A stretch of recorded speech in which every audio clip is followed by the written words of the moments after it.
စိတ်ကူးမျောလင်းချက်တွေအိမ်မမအမြင်ကြီးတွေ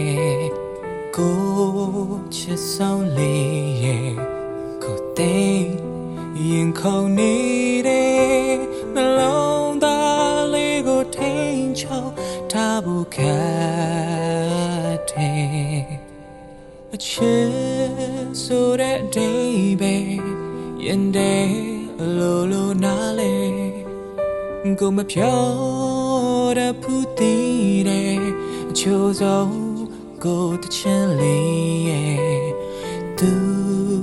ကိုပဲချစ်တဲ့ချစ်ဆုံးယုံကြည်ပါခွေကိုဘဝတတလုံးတွေ့ပါပဲခွေ